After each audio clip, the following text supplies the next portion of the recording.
Hey guys, this is Airsoft in CT, and today I'm going to show you guys how I make the MSA TC APH replica. Here you can see an overview of all the materials I use, with the exception of a stove, water, and a pot, and I'll get to that a little bit later about why I use those, but let's go through each of the things that you're going to need.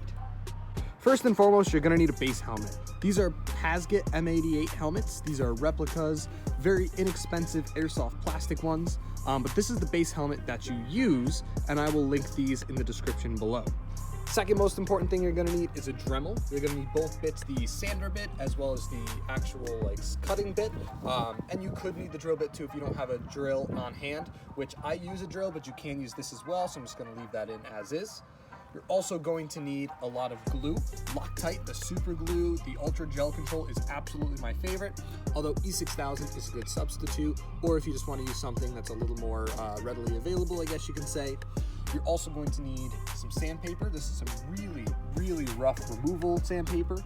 I also have some fine over here, some fine grit.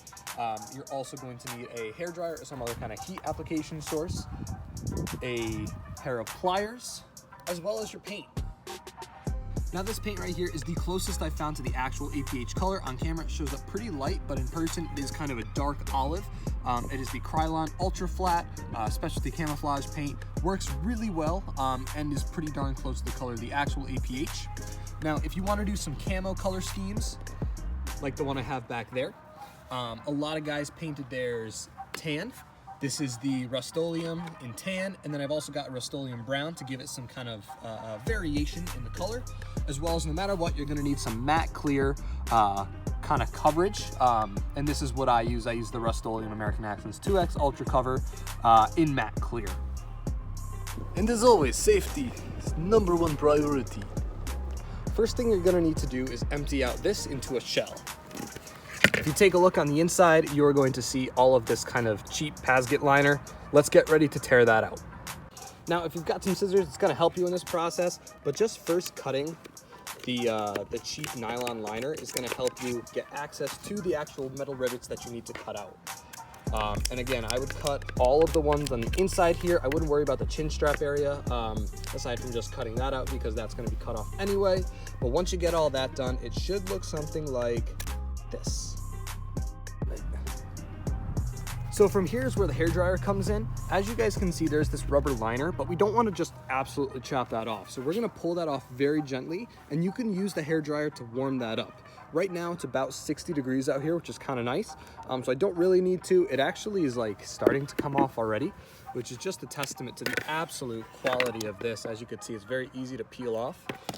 So I'm gonna do that real quick and I'll show you guys what that looks like. Don't throw away this rubber liner. Literally a second later, and here we go.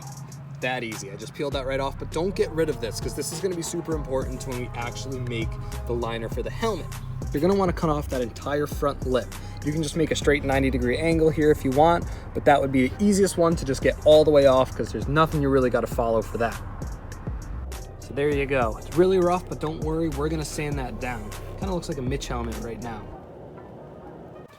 Very hard to see, but you can kind of see an outline of where I drew it. You're basically going to want to follow the top curve of the ear cup, and then you're going to round it off right about here. This is actually going to be just a little bit shorter. You're going to want to cut above the line, but make sure, as you notice, it kind of goes upwards a bit. You're not going to want this to be a straight cut across, otherwise it's going to look too much like a Mitch 2002. So just a light uppercut from around here, following the curve of it, and then downwards kind of to the back end. Now I traced this with my real APH, but I have to keep in mind that there is still the rubber lining on the APH. So you're gonna wanna cut a little bit higher than this to make sure you account for that rubber as well. So let's get into it. We'll do both sides of this one and then I'll do the other few. And then once you got the ear cut, you're gonna go right along this back edge all the way to the other side to connect to the other ear cut. You might see these weird gobs of plastic on it, totally normal, don't worry. We're going to sand that away in the next process. We are all set with the cutting bit and we can swap back to the sanding bit. And now all those rough edges we're gonna sand out to be perfectly smooth, as well as these corners. We wanna really round those off so they look really clean and they're easier to wrap the rubber around. So let's get into that. Sorry guys, the lighting out here is pretty rough, but it's okay if the edges are slightly rough.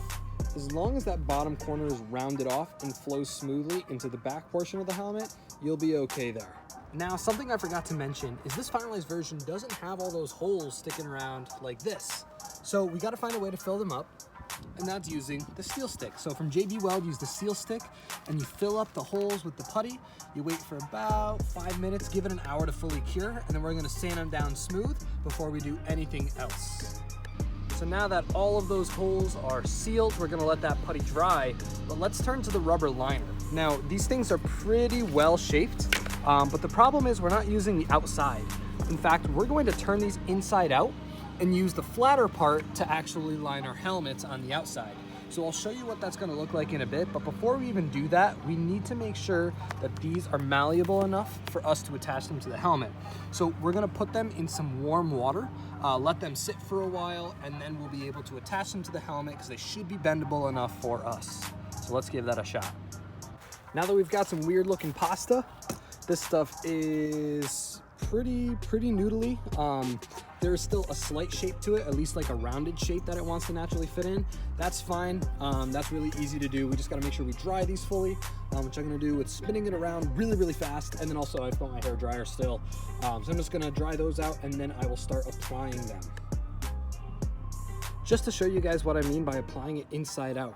As you can see, the flat edge is out and the rounded edge is on the inside of the helmet. We're gonna wanna do the flat edge out so we can sand it, and it's just gonna make the process a little bit easier for us. So make sure you follow this trend all the way around and glue it down as you go along. You're gonna kinda wanna start in the back center here, just to make it easiest for yourself. So this is a little bit further down the process. I'm actually redoing this one for a good friend of mine. But as you can see, it kind of follows the ear shape pretty closely. It does kind of pull away from the corner ear, so you're gonna really need to get a lot of glue in there. But once you get that, it looks pretty darn clean. And we'll go through the rest of this process as soon as all the putty dries and we're able to get all of these liners on. Hey guys, welcome to day 2. So as you can see, our putty holes have filled up and dried. It's been about 24 hours, so now they are sandable, sanded flat. So let's get to paint this one before we finish our last step, which is drilling the holes for the H or X name. Now you are all set to start painting. I've already given these a quick spray. The temperature is really good right now for it to dry, so we're gonna wait for about an hour for it to fully dry before we apply a new coat. So far, we are at layer 3, and things are looking pretty glossy. Don't worry, we are going to cover that with a matte paint. So there we go. Now I've added a second coat of the clear coat. We're just gonna let this sit and dry. Everything's looking pretty good so far. Everything does need to dry a little bit more, but then we're going to drill the holes and we'll be set to go. So now that I moved inside, you're going to drill in these 2 approximate spots. Line it up as best you can with a real photo of an APH, but this is what I've got, and we're gonna do that to all the rest of these and get these going. And there you have it. Here's my tutorial to make the MSA TC APH replica helmet. Hopefully you guys enjoyed. If you have any questions, please feel free to leave it down in the comments, and we'll see you in the next video.